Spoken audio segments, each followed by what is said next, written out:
നമസ്കാരം, ഹലോ ഡോക്ടറിലേക്ക് സ്വാഗതം. നമ്മളിന്ന് ചർച്ച ചെയ്യുന്നത് പ്രകൃതി ചികിത്സയും ജീവിതശൈലി രോഗങ്ങളും എന്നുള്ളൊരു വിഷയത്തെക്കുറിച്ച് ഡോക്ടർ ലളിത അപ്പുക്കുട്ടനാണ് ഇന്ന് നമ്മോടൊപ്പം ഉള്ളത്. മാം, സാധാരണ നമുക്കറിയാം പ്രകൃതി ചികിത്സ എപ്പോഴും നമുക്കറിയാം ജീവിതശൈലിയുമായിട്ട് വളരെ യോജിച്ചു പോകുന്ന ഒരു കാര്യമാണ്. പലപ്പോൾ എന്താ പറയുക, ജീവിതശൈലി രോഗങ്ങളെ പറ്റി അല്ലെങ്കിൽ ജീവിതശൈലി രോഗങ്ങൾ നമ്മൾ എന്തെങ്കിലും ഒരു ബുദ്ധിമുട്ടുണ്ടാക്കുക ആദ്യം നമ്മുടെ മനസ്സിൽ വരുന്നത് ഈ പ്രകൃതി ചികിത്സയെക്കുറിച്ചാണ്. അപ്പോൾ പ്രകൃതി നമ്മുടെ ജീവിതശൈലി അല്ലെങ്കിൽ പ്രകൃതി ചികിത്സ എത്രത്തോളം നമ്മുടെ ജീവിതശൈലി രോഗങ്ങളെ എത്രത്തോളം കൺട്രോൾ ചെയ്യാനോ അല്ലെങ്കിൽ ഇഴുകി ചേർന്നോ ഇരിക്കുന്നു? ആദ്യം നമ്മൾ അഭിലാഷ് മനസ്സിലാക്കേണ്ടത് എന്താണ് പ്രകൃതി ചികിത്സ എന്നുള്ളത്. നമ്മളുടെ ശരീരം ഉണ്ടാക്കിയിരിക്കുന്നത് പഞ്ചഭൂതങ്ങൾ കൊണ്ടാണ്. ഈ പഞ്ചഭൂതങ്ങൾ കൊണ്ടുള്ള ചികിത്സയാണ് പ്രകൃതി ചികിത്സ. അപ്പം എത്രത്തോളം മനുഷ്യനുമായി താതാത്മ്യം പ്രാപിച്ച ഒരു ചികിത്സയാണ് ഇതെന്ന് ആദ്യം മനസ്സിലാക്കണം. നമ്മുടെ ശരീരം ഉണ്ടാക്കിയത് ശരിക്കും പറഞ്ഞാൽ it's a by product of human nature, അല്ലേ? നേച്ചറിൽ നിന്നും ഉരുത്തിരിഞ്ഞതാണ് ശരിക്കും നമ്മളുടെ ബോഡി, ശരീരം, മനുഷ്യ ശരീരം, ബൈ പ്രോഡക്റ്റ് ഓഫ് നേച്ചർ. അപ്പോൾ you have to work along with nature. നാച്ചുറലായിട്ട് തന്നെ നമ്മൾ ജീവിക്കണം. അതിൽ നിന്ന് മാറി ചിന്തിക്കാനും മാറി പ്രവർത്തിക്കാനും തുടങ്ങിയതാണ് ഈ ജീവിതശൈലി രോഗങ്ങളുടെ എല്ലാം കാരണം എന്നിരിക്കെ നമ്മൾ പ്രകൃതി ചികിത്സയിലേക്ക് തന്നെ മടങ്ങിക്കൊണ്ട് അതിന് ഒരു മാർഗം കണ്ടെത്തുകയാണ് ഈ പ്രകൃതി ചികിത്സ ചെയ്യുന്നത്. ഇവിടെ ശരിക്കും പറഞ്ഞാൽ പലതരം തെറാപ്പികളാണ് ചെയ്യുന്നത്. തീർച്ചയായിട്ടും അതിലേക്ക് പോകുന്നതിന് എപ്പോഴും പ്രകൃതി ചികിത്സ എന്ന് പറയുന്നത് എപ്പോഴും ഈ ഫാസ്റ്റിംഗ് ആണ് എന്നുള്ള ഒരു ധാരണ എപ്പോഴും ജനങ്ങൾക്കിടയിലുണ്ട്. ഇപ്പോൾ വെള്ളം കുടിച്ചുകൊണ്ടുള്ള ഫാസ്റ്റിംഗ് അല്ലെങ്കിൽ എന്തെങ്കിലും ഒരു പച്ചക്കറിയോ അല്ലെങ്കിൽ പഴവർഗ്ഗങ്ങളോ മാത്രം കഴിച്ചുകൊണ്ടുള്ള ഫാസ്റ്റിംഗ്, അപ്പോൾ റെസ്ട്രിക്റ്റഡ് ആയിട്ട് കുറച്ച് ഭക്ഷണം മാത്രം കഴിച്ചുകൊണ്ടുള്ള ഫാസ്റ്റിംഗ് ആണ് യഥാർത്ഥത്തിൽ പ്രകൃതി ചികിത്സ എന്നുള്ളതാണ് ഇപ്പോഴും ഒരു ബഹുഭൂരിപക്ഷം ആൾക്കാരുടെയും ഒരു കൺസെപ്റ്റ് എന്ന് പറയുന്നത്. അപ്പോൾ ഈ ഫാസ്റ്റിംഗ് ഈ പ്രകൃതി ചികിത്സയുടെ ഒരു പ്രധാനപ്പെട്ട ഒരു കൺസെപ്റ്റ് തന്നെയാണ്. ഫാസ്റ്റിംഗ് എന്ന് പറഞ്ഞാൽ പ്യുവർ ഫാസ്റ്റിംഗ് അല്ല. നമുക്ക് ഒരു 6 മുതൽ 7 പ്രാവശ്യം വരെ ഭക്ഷണം കഴിക്കാം. പക്ഷേ അത് ഏത് ഭക്ഷണം എത്ര അളവിൽ എന്നുള്ളതാണ് ഏറ്റവും പ്രധാനം. മാത്രമല്ല നമ്മുടെ ശരീരത്തിൻ്റെ ഒരു സിസ്റ്റത്തിനെ കറക്റ്റ് ചെയ്യുകയാണ് ബേസിക്കലി ഇത് ചെയ്യുന്നത്. അപ്പം ഒരു ആൽക്കലൈൻ മീഡിയം ആദ്യം പ്രൊവൈഡ് ചെയ്യുക. ഞാൻ എപ്പോഴും പറയാറില്ലേ, നമ്മുടെ ശരീരത്തിൻ്റെ ബ്ലഡ് pH വാല്യൂ അതാണ് ഏറ്റവും പ്രധാനം. ഏതൊരു അസുഖത്തിൻ്റെയും പ്രധാന കാരണം നമ്മളുടെ ഈ ബ്ലഡ് pH വാല്യൂ മാറുന്നതാണ്. അപ്പോൾ അതിനെ ഒരു ആൽക്കലൈൻ മീഡിയത്തിലേക്ക് മാറ്റാൻ ഏറ്റവും അത്യാവശ്യം ഭക്ഷണം തന്നെയാണ്. അപ്പോൾ ആ ഭക്ഷണം ആൽക്കലൈൻ ഭക്ഷണങ്ങൾ എന്ന് പറയുമ്പോൾ പഴങ്ങളും പച്ചക്കറികളും ഇലക്കറികളും തന്നെയാണ് ആൽക്കലൈൻ. അതിനെ ബേസ് ചെയ്ത് തന്നെയായിരിക്കും ഈ ഭക്ഷണക്രമം. പ്രത്യേകിച്ചും ഒരു വെജിറ്റേറിയൻ ഡയറ്റ് തന്നെയായിരിക്കും. പക്ഷേ വിശന്ന് കിടക്കണമെന്നൊരു അങ്ങനത്തെ ഒരു കൺസെപ്റ്റ് അല്ല അവിടെ. ഭക്ഷണം 6 പ്രാവശ്യം നമ്മൾ കൊടുക്കും. ജീവിതശൈലിയിലേക്ക് പോകുന്നതിന് മുമ്പായിട്ട് നമുക്കറിയാം ഇപ്പോൾ മഴക്കാലമാണ്. പെട്ടെന്ന് തന്നെ നമുക്ക് മഴക്കാലമായി 2 ആഴ്ച കൊണ്ട് നല്ല രീതിയിലുള്ള മഴയാണ്. അപ്പോൾ നമുക്കറിയാം ഒരുപാട് സ്ഥലങ്ങളിൽ ഇപ്പോൾ മഴക്കാല രോഗങ്ങൾ എന്നുള്ള രീതിയിൽ ഇപ്പോൾ ഡെങ്കിപ്പനി, വൈറൽ ഫീവർ, അങ്ങനെ പലതരത്തിലുള്ള പനി ഒരുപാട് സ്ഥലത്തുണ്ട്. റെസ്പിറേറ്ററി ഇൻഫെക്ഷൻ, ഇങ്ങനെ ഒരു ഇൻഫെക്ഷസ് ഡിസീസ് ഒരു ബെൽറ്റ് പോലെ ഇങ്ങനെ ചുറ്റി വരുന്നൊരു സമയമാണ്. യഥാർത്ഥത്തിൽ ഒരു വലിയ എപ്പിഡമിക്കൊന്നും ആയിട്ടില്ല എങ്കിൽ കൂടിയും കുറേശ്ശെ മുളച്ചു വരുന്ന ഒരു സമയമാണ് ഇപ്പോൾ. അപ്പോൾ ഈ പ്രകൃതി ചികിത്സ വഴി അല്ലെങ്കിൽ എന്തൊക്കെ കാര്യങ്ങളാണ് ഇപ്പോൾ നമ്മുടെ ഇമ്മ്യൂണിറ്റി കൂട്ടാൻ വേണ്ടിയിട്ടും ഒക്കെ പ്രകൃതി ചികിത്സയിൽ നമുക്ക് ചെയ്യാൻ സാധിക്കുന്നത്? ഏറ്റവും പ്രധാനപ്പെട്ട കാര്യം ഈ blood pH value system correction തന്നെയാണ്. നമ്മൾ വളരെ ലൈറ്റായിട്ടുള്ള ഭക്ഷണം കഴിക്കുക എന്നുള്ളത്. ലൈറ്റ് എന്ന് പറയുമ്പോഴത്തേക്ക് കൂടുതൽ പെട്ടെന്ന് ഡൈജസ്റ്റ് ചെയ്യുന്ന, പെട്ടെന്ന് ദഹിക്കുന്ന, വളരെ പോഷക പ്രധാനമായ ഭക്ഷണമാണ് നമുക്ക് ഈ മഴക്കാല രോഗത്ത് കഴിക്കേണ്ടത് പ്രധാനമായും. അതുപോലെ തന്നെ വെള്ളം, തിളപ്പിച്ചാറ്റിയ വെള്ളം കുടിക്കുക. പിന്നെ ഈച്ച, കൊതുക് ഇത്യാദികളെയൊക്കെ നമ്മൾ അകറ്റി നിർത്തുക. പിന്നെ ശരീരത്തിനെ എപ്പോഴും ശുചിയായി വെക്കുക. ഇങ്ങനെയുള്ള ബേസിക് ആയിട്ടുള്ള കൺസെപ്റ്റ്സ് ഉണ്ടെങ്കിൽ ഇമ്മ്യൂണിറ്റി ഓട്ടോമാറ്റിക്കായിട്ടുണ്ടാവും. നമ്മുടെ ശരീരത്തിന് രോഗപ്രതിരോധ ശേഷി ഓട്ടോമാറ്റിക്കായിട്ടുണ്ടാവും. അതിൽ ഏറ്റവും പ്രധാനം എന്ന് പറയുന്നത് ആൽക്കലൈൻ മീഡിയം പ്രൊവൈഡ് ചെയ്യുക എന്നുള്ള. ഓട്ടോമാറ്റിക്കായിട്ട് നമ്മുടെ ശരീരത്തിൻ്റെ സിസ്റ്റം കറക്റ്റ് ചെയ്യും, ഇമ്മ്യൂണോഗ്ലോബുലിൻസ് പ്രൊഡ്യൂസ് ചെയ്യും, കറക്റ്റായിട്ടുള്ള ഹോർമോൺസ് പ്രൊഡ്യൂസ് ചെയ്യും, എൻസൈംസ് പ്രൊഡ്യൂസ് ചെയ്യും, ബ്ലഡ് ഉണ്ടാവും. അപ്പം ശരീരത്തിന് ആവശ്യമായവയെല്ലാം തന്നെ അവിടെ ഉണ്ടാവുന്ന ഒരവസ്ഥയാണ്. അപ്പോൾ ഈ ഒരു രീതിയിൽ തന്നെയാണ് നമ്മൾ എല്ലാ ജീവിതശൈലി രോഗങ്ങളെ ഒരുമിച്ച് നമുക്ക് നാച്ചുറോപ്പതിയിലൂടെ മാറ്റാൻ പറ്റും. എപ്പോഴും എളുപ്പം ദഹിക്കുന്ന ഭക്ഷണം എന്ന് പറയുന്നത് എപ്പോഴും നമുക്ക് പലർക്കും പല രീതിയാണ്. ചില ആൾക്കാർ എപ്പോഴും ഒരു മിസ്കൺസെപ്റ്റ് ഉള്ളൊരു കാര്യമാണ് യഥാർത്ഥത്തിൽ എളുപ്പം ദഹിക്കുന്ന ഭക്ഷണം. യഥാർത്ഥത്തിൽ എന്ന് പറയാറുണ്ട്, ഇപ്പോൾ പനി വന്നു കഴിഞ്ഞാൽ കഞ്ഞി വെച്ച് കുടിക്കുക, അല്ലെങ്കിൽ തേങ്ങാപ്പാലും ഒക്കെ ഇട്ട് കഞ്ഞി വെച്ച് കഴിക്കുക എന്നുള്ളത്. അപ്പോൾ ഈ കഞ്ഞി, തേങ്ങാപ്പാൽ ഉൾപ്പെടെയുള്ള കഞ്ഞി ഒരു ഹെവി ഡയറ്റ് ആണോ അതോ എളുപ്പം ദഹിക്കുന്ന ഒരു ഭക്ഷണ രീതിയാണോ? വളരെ സാധാരണഗതിയിൽ കേരളത്തിൽ ചെയ്യുന്ന കാര്യമാണ്. അതിന്റെ കൂട്ടത്തിൽ ചമ്മന്തി അത് ശരിക്കും പറഞ്ഞാൽ ഈ തേങ്ങാപ്പാൽ ചേർക്കുന്നു എന്ന് പറഞ്ഞു കഴിഞ്ഞാൽ ഡിപ്പെൻസ് ഓൺ ദ കട്ടി. ഒരു തേങ്ങയുടെ വിളവിനെ ബേസ് ചെയ്തിരിക്കും. വളരെ വിളവ് കുറഞ്ഞ തേങ്ങയാണെങ്കിൽ അത് വലിയ കൂടുതലായിട്ട് നമ്മളുടെ ഹെവി ആവില്ല. അത് വളരെ കുറഞ്ഞ ചെറിയ ഒരു തോതിൽ നമ്മൾ ചേർത്ത് കഴിക്കുന്നത് മാത്രമല്ല, ഒരു മെഡിക്കേറ്റഡ് ആയിട്ട് കഴിക്കുകയാണ് എപ്പോഴും നല്ലത്. കുറച്ച് ഉലുവ, അതിൻ്റെ കൂട്ടത്തിൽ കുറച്ച് ചെറിയ ഉള്ളി, ചെറിയ വെളുത്തുള്ളി, ഇത്തിരി മുരിങ്ങയില, അതുപോലെ എന്താ പറയുക, ഒരു ശരിക്കും പറഞ്ഞാൽ ഒരു ഡയബറ്റിക്, നമ്മളുടെ നാച്ചുറോപ്പതിയിൽ ഡയബറ്റിക് ഡയറ്റ് ഉണ്ട്, ഹൈപ്പർ ടെൻസീവ് ഡയറ്റ് ഉണ്ട്. ഇത് ഭക്ഷണം തന്നെയാണല്ലോ അവിടെ മരുന്ന്. അപ്പോൾ അതിന് വേണ്ടിയിട്ട് ആ ഒരു രീതിയിലേക്ക് ഒരു കൺസെപ്റ്റ് വരുമ്പോഴത്തേക്ക് നമുക്ക് ആ ഒരു നല്ല കറക്റ്റ് ഭക്ഷണവും അതുപോലെ തന്നെ ഈ ഒരു നാച്ചുറോപ്പതി ട്രീറ്റ്മെൻറ്റും കൂടെ കംപ്ലീറ്റ് ആയിട്ട് ഡയബറ്റിക് ആവട്ടെ, ഹൈപ്പർ ടെൻസീവ് ആവട്ടെ, ഹാർട്ട് പ്രോബ്ലം ആവട്ടെ, ഡിസ്ക് പ്രൊലാപ്സ് ആവട്ടെ, പാർക്കിൻസോൺസും ആവട്ടെ, എല്ലാ അസുഖത്തിനെയും നമുക്ക് മാറ്റാം. ഞാനിപ്പോൾ എത്ര രോഗികളെയാണ് ഇപ്പോൾ ഞാൻ അവിടെ ആ ഹോസ്പിറ്റലിൽ വന്നേ പിന്നെ 400 രോഗികളെ ഇപ്പം ഓൾമോസ്റ്റ് ഞാൻ ട്രീറ്റ് ചെയ്ത് കഴിഞ്ഞു. അത് തന്നെ ഡിഫറെൻറ്റ് ടൈപ്സ്. ശരിക്ക് എന്താ പറയുക, എല്ലാ ലൈഫ് സ്റ്റൈൽ ഡിസോർഡേഴ്സിലും എറ്റിപ്പിക്കൽ പാറ്റേൺസ് ആണ് ഇപ്പോൾ കാണുന്നത്. ഈ ഫോർ എക്സാമ്പിൾ പാർക്കിൻസോണിസം എക്സിബിറ്റ് ചെയ്യുന്ന പല രീതിയിലാണ്.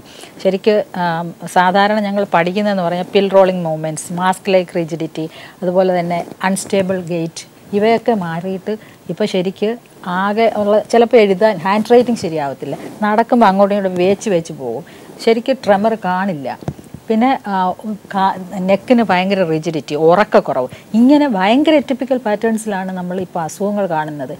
അതുകൊണ്ട് തന്നെ ഇതിനെല്ലാത്തിനും basic cause behind all these things എന്ന് പറയുന്നത് എൻഡോക്രൈൻ ഡിസ്റപ്റ്റേഴ്സ് എന്ന രീതിയിൽ നമ്മുടെ ശരീരത്തിൽ കയറുന്ന ടോക്സിൻസ്. അതെവിടെ നിന്നാന്ന് അറിയാവുള്ള അഭിലാഷന്, ഫ്രം വേരിയസ് സോഴ്സസ്. നമ്മൾ right from morning till evening നമ്മൾ കഴിക്കുന്ന ഭക്ഷണങ്ങളിലെ വെജിറ്റബിൾസും ഫ്രൂട്ട്സും അതുപോലെ തന്നെ ചിക്കൻ, കോഴിമുട്ട, എല്ലാത്തിലും പാലുൽപ്പന്നങ്ങൾ, ഇവയിലൊക്കെ അടങ്ങിയിരിക്കുന്ന ആർട്ടിഫിഷ്യൽ ഫെർട്ടിലൈസേഴ്സും ഹോർമോൺസും ആണ് നമ്മളുടെ ശരീരത്തിൽ ഈ പ്രശ്നങ്ങൾ ഉണ്ടാക്കുന്നതിൻ്റെ പ്രധാന കാരണം. എന്നിരിക്കെ ഇവയൊക്കെ ശരീരത്തിൽ നിന്ന് എടുത്തു കളയുന്ന രീതിയിൽ complete right from top to bottom everything can be completely taken out. അത് നമ്മുടെ ശരീരത്തിൽ നിന്ന് മാറ്റാൻ പറ്റിയ ഏറ്റവും അമൂല്യമായ ഒരു ചികിത്സാക്രമമാണ് നാച്ചുറോപ്പതി. ഞാനൊരു അലോപ്പതി ഡോക്ടറായതുകൊണ്ട് തന്നെ എനിക്കത് വളരെ നിസ്സംശയം പറയാൻ പറ്റും. This is the only pattern of treatment as far as lifestyle disorders are concern. അതൊരു ക്യൂറേറ്റീവ് പർപ്പസിലാണ് ഞാൻ പറയുന്നത്. Cause is being removed, not the symptom. നമ്മുടെ ലക്ഷണങ്ങളെ, കാരണങ്ങളെ തന്നെ നമുക്ക് മാറ്റാൻ പറ്റുന്ന ഒരു ചികിത്സാക്രമമാണ് നമ്മളുടെ. തീർച്ചയായിട്ടും നമുക്കറിയാം ഈ ജീവിതശൈലി രോഗങ്ങളുടെ ഏറ്റവും പ്രധാനപ്പെട്ട ഒരെണ്ണം ഒബേസിറ്റി ഉണ്ട്. അതുപോലെ തന്നെ പ്രമേഹം അല്ലെങ്കിൽ പ്രമേഹം കാരണം ബുദ്ധിമുട്ടുന്ന ഒരു വലിയ സമൂഹമുണ്ട്. ഇപ്പോൾ ഇൻസുലിൻ എടുക്കുന്നുണ്ട്. ഇൻസുലിൻ എടുത്തു കഴിഞ്ഞാൽ മെഡിസിൻ എടുത്തു കഴിഞ്ഞാൽ പോലും അത് കൺട്രോൾഡ് ആയി കിട്ടാത്തൊരവസ്ഥ. അതിനോടൊപ്പം തന്നെ ഒബേസിറ്റി, അതിനോടൊപ്പം തന്നെ മുട്ടുവേദനയൊക്കെ എന്തെങ്കിലും ഉണ്ടെങ്കിൽ അവർക്ക് പ്രത്യേകിച്ച് ഡോക്ടർ പറഞ്ഞു അരമണിക്കൂർ നടക്കണം അല്ലെങ്കിൽ 3/4 മണിക്കൂർ നടക്കണം എന്ന് പറഞ്ഞു കഴിഞ്ഞാൽ അതും ചെയ്യാൻ പറ്റാത്ത സാഹചര്യം. ഇത്തരത്തിലൊരു ട്രാപ്പ് ചെയ്യപ്പെടുന്ന ഒരു അവസ്ഥയാണ് പലപ്പോഴും ജനങ്ങൾക്കുണ്ടാകുന്നത്. ഇവിടെയൊക്കെ തന്നെ നമുക്ക് നാച്ചുറോപ്പതി നമ്മുടെ രക്ഷയ്ക്കെത്തുകയാണ്. കാരണം everything can B corrected together Abhilash. അതാണ് അതിൻ്റെ രസം. നോട്ട് ഓൺലി ഒബേസി, ഒരു അമിതവണ്ണമുള്ള ഒരു പേഷ്യൻറ്റ്, അതിൻ്റെ കൂട്ടത്തിൽ തന്നെ ഈ പ്രമേഹമുണ്ട്, അവർക്ക് ഹൃദ്രോഗമുണ്ട്, അല്ലെങ്കിൽ കൊളസ്ട്രോൾ ഉണ്ട്, ഡിസ്കിൻ്റെ അസുഖം വരും. അമിതവണ്ണം വരുമ്പോൾ ഡിസ്ക് ഓട്ടോമാറ്റിക്കായിട്ട് വരും. അതുപോലെ തന്നെ നീ ജോയിൻ, മുട്ടുവേദനയും അതിനോടൊപ്പം തന്നെ വരും. വെയിറ്റ് ബെയറിങ് ജോയിൻസ് അല്ലേ. അപ്പോൾ ഇതിലെല്ലാം കൂടെ നമുക്ക് ഒരുമിച്ച് ഒരു 12 മുതൽ 14 ദിവസത്തെ ചികിത്സയിലൂടെ നമുക്ക് കംപ്ലീറ്റ് ആയിട്ട് ഈ പറഞ്ഞ അമിതവണ്ണം ഞങ്ങൾ യൂഷ്വലി ഒരു 7 മുതൽ 8 കിലോ വരെ കുറയ്ക്കാറുണ്ട് ഒരു 14 ദിവസം കൊണ്ട്. അതുപോലെ ഈ പറഞ്ഞ ഡിസ്കിൻ്റെ പ്രശ്നവും കംപ്ലീറ്റ്ലി കറക്റ്റ് ചെയ്യും. ഞങ്ങൾക്കൊരു കെയ്റോ പ്രാക്ടീസ് ഉണ്ട്, ഇത് ഭയങ്കര എഫക്റ്റീവായിട്ടുള്ളതാണ്. പിന്നെ അക്യൂപങ്ക്ചർ, അക്യൂപ്രഷർ, ഇവയൊക്കെ തന്നെയും നമ്മുടെ ഡയബറ്റിക് പേഷ്യൻസിന് ഇൻസുലിൻ പ്രൊഡക്ഷനെ സ്റ്റിമുലേറ്റ് ചെയ്യും. മസാജ് ഉണ്ട്. അപ്പം അത് ആ pancreas, relating to pancreas. If it is a case of hypothyroidism, നമ്മൾ തൈറോയ്ഡ് ഗ്ലാൻഡിനെയാണ് സ്റ്റിമുലേറ്റ് ചെയ്യുന്നത്. അപ്പോൾ ഇതൊക്കെ തന്നെ വളരെ pure and natural form of cleansing detoxification തന്നെയാണ്. അത് ആ ഒരു രീതിയിലേക്കുള്ള ഒരു കൺസെപ്റ്റാണ് ഇപ്പോൾ ഏറ്റവും, അതൊരു പോസിറ്റീവ് റിലീഫാണ്. ഹലോ ഡോക്ടർക്ക് വീണ്ടും സ്വാഗതം. നമ്മളിപ്പോൾ ചർച്ച ചെയ്തുകൊണ്ടിരിക്കുന്നത് പ്രകൃതി ചികിത്സയും ജീവിതശൈലി രോഗങ്ങളും എന്നുള്ളൊരു വിഷയമാണ്. ഡോക്ടർ ലളിത അപ്പുക്കുട്ടനാണ് ഇപ്പോൾ നമ്മോടൊപ്പം ഉള്ളത്. മാം നേരത്തെ പറഞ്ഞിരുന്നു, പ്രമേഹത്തിൻ്റെ കാര്യം പറഞ്ഞു.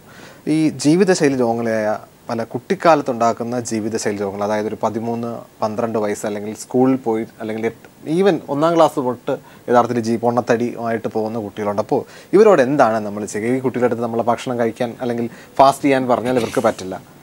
സ്വീറ്റ്സ് അവർക്ക് അവോയ്ഡ് ചെയ്യാൻ പറഞ്ഞാൽ അവർക്കത് മനസ്സിലാവില്ല. അപ്പോൾ ഇത്തരം സാഹചര്യങ്ങളിൽ ചില പ്രത്യേക ഭക്ഷണങ്ങൾ അവർ ഒട്ടും കഴിക്കില്ല, ചില ഭക്ഷണങ്ങൾ മാത്രമേ അവർ കഴിക്കുകയുള്ളൂ. പേരൻസിന് ഈ ഭക്ഷണത്തിൻ്റെ പുറത്തൊരു കൺട്രോളും ഉണ്ടാവില്ല. അപ്പോൾ ഇത്തരം സാഹചര്യങ്ങളിൽ എന്താണ് നമ്മൾ ചെയ്യുക? ഇവിടെ ശരിക്കും പറഞ്ഞാൽ കുട്ടികൾ ഇത് കഴിക്കാത്തത് ഒരു ടേസ്റ്റ് ഇല്ല എന്നുള്ളൊരു കൺസെപ്റ്റിലാണ്. അപ്പോൾ ഈ ടേസ്റ്റും ഹെൽത്തും ആരോഗ്യവും അതുപോലെ തന്നെ രുചിയും ഒപ്പത്തിനൊപ്പം നിൽക്കുന്ന ഭക്ഷണം ഉണ്ടാക്കി കൊടുക്കുക എന്നുള്ളതാണ് ഇതിന് ഏറ്റവും എളുപ്പമുള്ള മാർഗ്ഗം. ഫോർ എക്സാമ്പിൾ ഒരു പിസ്സ ഉണ്ടാക്കുന്നത്, അത് നമുക്ക് വളരെ വളരെ ന്യൂട്രിറ്റീവായിട്ട് ഉണ്ടാക്കാം. ഈ ചീസ് മാറ്റി വെച്ചിട്ട് അതിനകത്തേക്ക് കുറച്ച് ഇലകൾ, ഇപ്പം ചീസ് പൂർണ്ണമായിട്ട് മാറ്റി വെക്കേണ്ട, വളരെ ചെറിയ തോതിൽ ടൊമാറ്റോ പ്യൂരി, അതുപോലെ തന്നെ സ്വീറ്റ് കോൺസ് ഭയങ്കര ടേസ്റ്റ് ഉണ്ടാക്കുന്നതാണ്. ഇപ്പോൾ ഈ അജിനോമോട്ടോ എന്ന് പറയുന്ന സാധനം നാച്ചുറലായിട്ട് അടങ്ങിയിരിക്കുന്ന സംഭവമാണ് ഈ ടൊമാറ്റോ, സ്വീറ്റ് കോൺ എന്നൊക്കെ പറയുന്നത്, ഗ്രീൻ പീസ്. അപ്പോൾ അവയൊക്കെ ഇതിനകത്തൂടെ കുറച്ചുകൂടെ ആഡ് ചെയ്തുകൊണ്ട് കുട്ടികൾക്ക് ടേസ്റ്റ് ഉണ്ടാക്കിക്കൊണ്ട് ഭക്ഷണങ്ങൾ ഉണ്ടാക്കി കൊടുക്കുക എന്നുള്ളത് മാത്രമല്ല, കലോറിഫിക് വാല്യൂവിന് ഇമ്പോർട്ടൻസ് കുറയ്ക്കണം. അതിൻ്റെ അളവ് കുറച്ചുകൊണ്ട് കൂടുതൽ ന്യൂട്രിറ്റീവ് വാല്യൂ, അതുപോലെ തന്നെ കൂടുതൽ നാരുകളും പോഷകങ്ങളും കൂടുതലായിട്ട് ചേർത്തുകൊണ്ടുള്ള എല്ലാം ഒരു എന്താ പറയുക, വൺ പോട്ട് വൺ ഷോട്ട് മെത്തേഡാണ് ഏറ്റവും നല്ലത്. എല്ലാം കൂടി ചേർത്തിട്ട് കുഞ്ഞുങ്ങൾക്ക് ഉണ്ടാക്കി കൊടുക്കണം. ഒരു സൂപ്പാണെങ്കിലും അതുപോലെ തന്നെ ഒരു കറിയാണെങ്കിലും എന്ത് സംഭവമാണെങ്കിലും അതിനകത്ത് എല്ലാം ആഡ് ചെയ്ത് വേണം ഉണ്ടാക്കി കൊടുക്കേണ്ടത്. ആ ഒരു രീതിയിലേക്കുള്ള ഒരു കൺസെപ്റ്റ് കൊച്ചുകുട്ടിയായിരിക്കുമ്പോഴേ തുടങ്ങണം. പ്രത്യേകിച്ചും ഒരു പാരമ്പര്യം ഒരു ഘടകമാണെങ്കിൽ തീർച്ചയായും നമ്മൾ ആ ഒരു രീതിയിലേക്കുള്ള ഒരു ആറ്റിറ്റ്യൂഡ് അത്യാവശ്യമാണ്. എപ്പോഴും പ്രകൃതി ചികിത്സയിലേക്കുള്ള ട്രീറ്റ്മെൻറ്റ് എടുക്കുമ്പോൾ എപ്പോഴും ഇതൊരു ലോങ് ടൈം പ്രോസസ്സാണ്.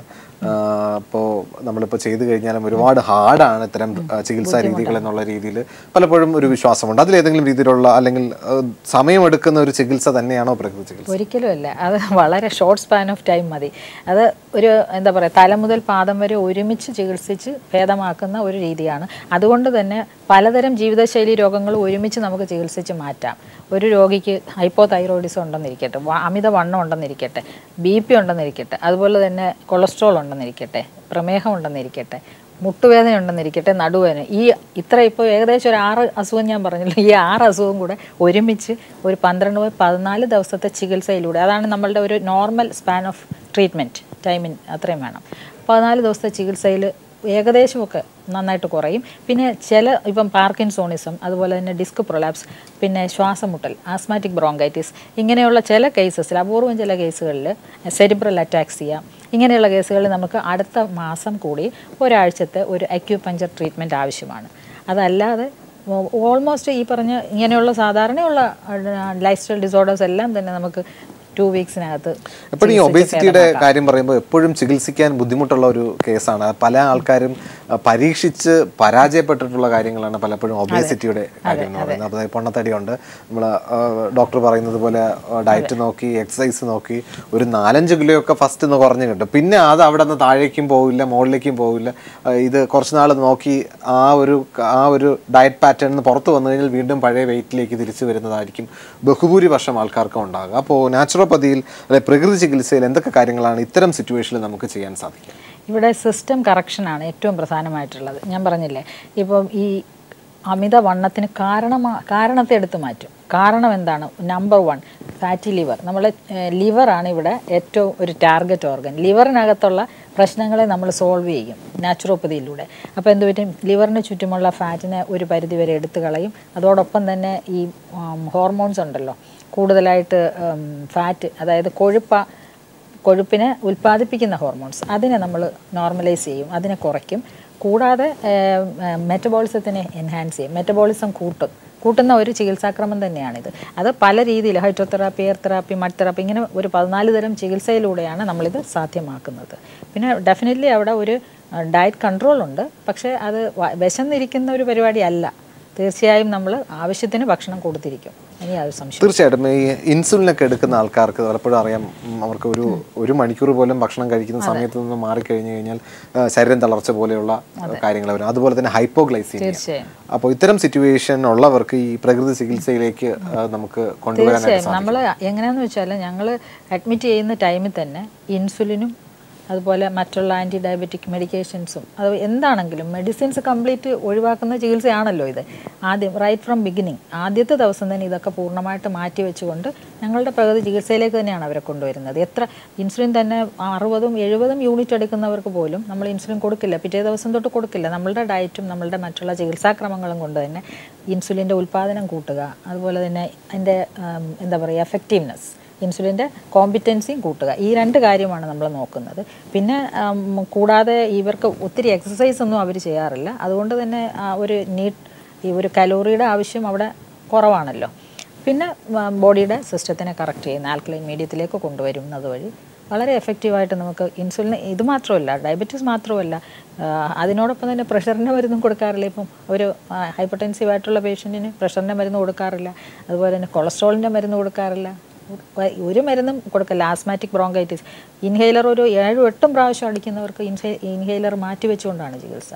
അതുപോലെ തന്നെ ഏറ്റവും പ്രധാനമായി മറ്റൊരു മേഖല സന്ധിവാദം, ഇപ്പോൾ ഉള്ള റുമറ്റോയ്ഡ് ആർത്രൈറ്റിസ്, ആമവാദം, അതുപോലെ ഓസ്റ്റിയോ ആർത്രൈറ്റിസ്, ഇവയൊക്കെ തന്നെ വളരെ എഫക്റ്റീവായിട്ടാണ് ട്രീറ്റ് ചെയ്യുന്നത്. നമ്മൾ ഇതിലൊക്കെ നമ്മളുടെ ആ basic reason is being removed, not the symptom. നമ്മൾ കാരണത്തെ തന്നെയാണ് മാറ്റുന്നത് ഈ ചികിത്സയിലൂടെ, ലക്ഷണത്തെ മാത്രമല്ല. തീർച്ചയായിട്ടും ഈ ഇൻഫെക്ഷ്യസ് ഡിസീസ് അല്ലെങ്കിൽ ഈ മഴക്കാലത്ത് വരുന്ന രോഗങ്ങൾ പ്രകൃതി ചികിത്സയിൽ എങ്ങനെയാണ് പ്രകാരമാണ് അത്തരം സാഹചര്യങ്ങളിൽ നമ്മൾ ഇൻഫെക്ഷൻ എന്ന് പറയുമ്പോഴത്തേക്ക് അങ്ങനെ ഒരു നാച്ചുറോപ്പതിയിൽ എപ്പോഴും ക്രോണിക് ആയിട്ടുള്ള ഇങ്ങനെയുള്ള ജീവിതശൈലി രോഗങ്ങളാണ് അവിടെ വന്ന് അഡ്മിറ്റ് ചെയ്ത് കിടന്ന് ചെയ്തത്. അല്ലാതെ നമുക്കിപ്പോൾ ഒരു പ്രിവെൻറ്റീവായിട്ടൊരു ഈ അസുഖങ്ങൾ വരാതിരിക്കാൻ വേണ്ടി ബോഡിക്ക് ഇമ്മ്യൂണിറ്റി ഉണ്ടാക്കാൻ വേണ്ടിയിട്ടുള്ള ഒരു ജീവിതക്രമമാണ് നമ്മൾ ഈ നാച്ചുറോപ്പതിയിലൂടെ നമ്മൾ സാധ്യമാക്കുന്നത്. ഒരു പേഷ്യൻ്റ് വന്നു കഴിഞ്ഞാൽ ആ പേഷ്യൻ്റ് എങ്ങനെയാണ് how to start the day and how to end the day എന്നുള്ളത് നമ്മൾ പഠിപ്പിച്ചു കൊടുക്കും. രാവിലെ എണീറ്റ് കഴിഞ്ഞാൽ എത്ര വെള്ളം കുടിക്കണം, എത്രത്തോളം വ്യായാമം ചെയ്യണം, യോഗ പ്രാക്ടീസ് ചെയ്യണം, അതുപോലെ തന്നെ ഭക്ഷണത്തിൻ്റെ രീതികൾ.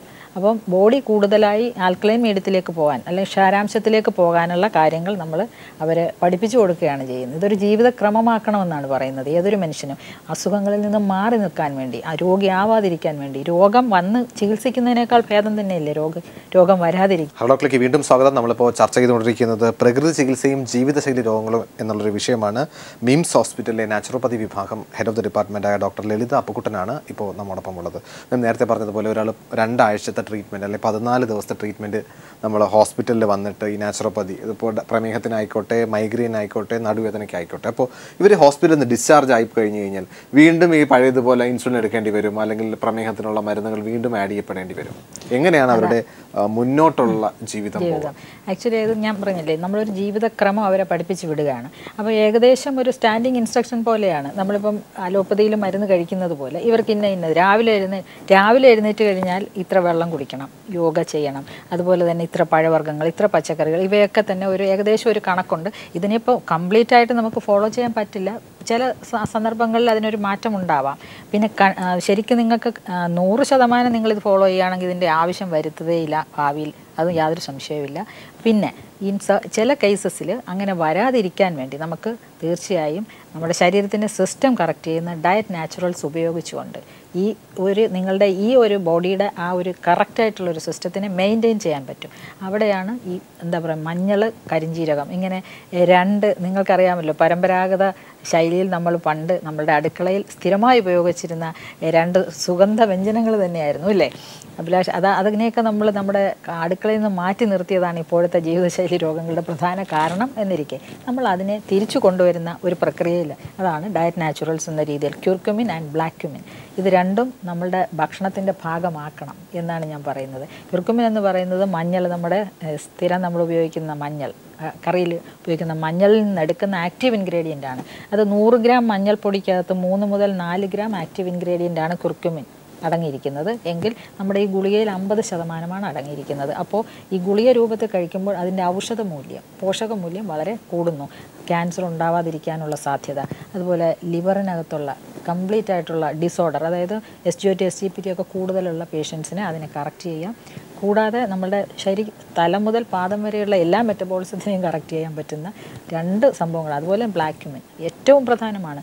ഇപ്പോഴുള്ള ഓട്ടോ ഇമ്മ്യൂൺ ഡിസോർഡേഴ്സ്, അതായത് ഞാൻ എപ്പോഴും പറയുന്ന ഇപ്പോഴത്തെ പാർക്കിൻസോണിസം ആവട്ടെ, ഇപ്പോഴത്തെ ഡിസ്ക് പ്രൊലാപ്സ് ആവട്ടെ, അതുപോലെ സന്ധിവാതമാവട്ടെ, ഇവയെല്ലാം തന്നെ ഇതിൻ്റെയൊക്കെ കാരണം നമ്മുടെ ഈ ഓട്ടോ ഇമ്മ്യൂണിറ്റിയാണ്. അത് ശരീരത്തിനെതിരെ പ്രതികരിക്കുന്ന അവസ്ഥയാണ്. അപ്പോൾ ഇതിന് ഒരു മറുമരുന്നെന്ന രീതിയിൽ തന്നെ കരിഞ്ജീരകത്തിൻ്റെ എക്സ്ട്രാക്റ്റ്, ബ്ലാക്ക് ക്യുമിൻ ഓയിൽ, അതുപോലെ ബ്ലാക്ക് ക്യുമിൻ ടീ, കരിഞ്ജീരക ചായ എല്ലാ ദിവസവും ശീലമാക്കുക വഴി തീർച്ചയായും ഇങ്ങനെയുള്ള അസുഖങ്ങൾ വരാതിരിക്കുകയും. അതുപോലെ തന്നെ തീർച്ചയായിട്ടും മാം, അതുപോലെ തന്നെ നമുക്കറിയാം ഈ പുറത്ത് ഭക്ഷണം കഴിക്കുന്ന ഒരു രീതി എപ്പോഴും നമ്മുടെ കേരളത്തിലുള്ളതാണ്. നമുക്കിപ്പോൾ ഒരു വീക്കെൻഡ്സ് ആയിരുന്നു കഴിഞ്ഞാലും അല്ലെങ്കിൽ വീട്ടിൽ നിന്ന് ഭക്ഷണം ഉണ്ടാക്കാൻ കുറച്ച് മടിയുള്ള ദിവസമാണെങ്കിലും വളരെ സാധാരണമായിട്ടാണ് നമ്മളൊരു നല്ലൊരു ഹോട്ടലിൽ ഫാമിലി ആയിട്ടോ കുട്ടികളൊപ്പം ഒക്കെ പോയിട്ട് ഭക്ഷണം കഴിക്കുക എന്ന് പറയുന്നത്. അപ്പോൾ പലപ്പോഴും ഹോട്ടലിൽ നിന്നും കിട്ടുന്ന ഭക്ഷണം രുചി കൂടിയതാണെങ്കിൽ അല്ലെങ്കിൽ കൂടിയും പലപ്പോഴും നമ്മുടെ കലോറിക് റിച്ച് ആണ്.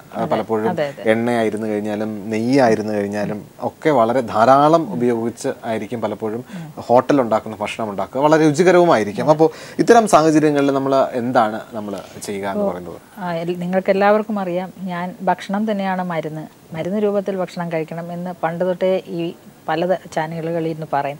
അപ്പോൾ അതിന് വേണ്ടിയിട്ട് ഞാൻ ആ ഒരു രീതിയിൽ ഒരു കൺസെപ്റ്റ് ശരിക്ക് പ്രാവർത്തികമാക്കുന്നത് ഒരു വിഷ്ബോൺ എന്ന് പറഞ്ഞ ഒരു റെസ്റ്റോറൻറ്റിലൂടെയാണ്.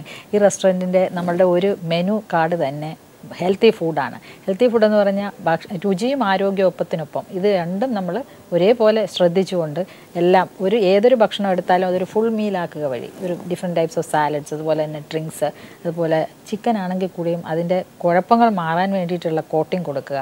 മജന്ത ടിക്ക, അതുപോലെ വളരെയധികം റെഡ് റക്കം ടിക്ക, പാലക് ടിക്ക, അപ്പോൾ ഇങ്ങനെയുള്ള പോഷകങ്ങൾ അടങ്ങിയ കോട്ടിങ് കൊടുത്തിട്ട് ചിക്കൻ്റെ കുഴപ്പം മാറ്റുന്ന ആ ഒരു രീതിയിലേക്കുള്ള ഒരു കൺസെപ്റ്റാണ്. മാത്രമല്ല കഴിയുന്നതും കലോറി എന്ന് പറയുന്ന തേങ്ങയുടെ ഉപയോഗമേ ഇല്ല.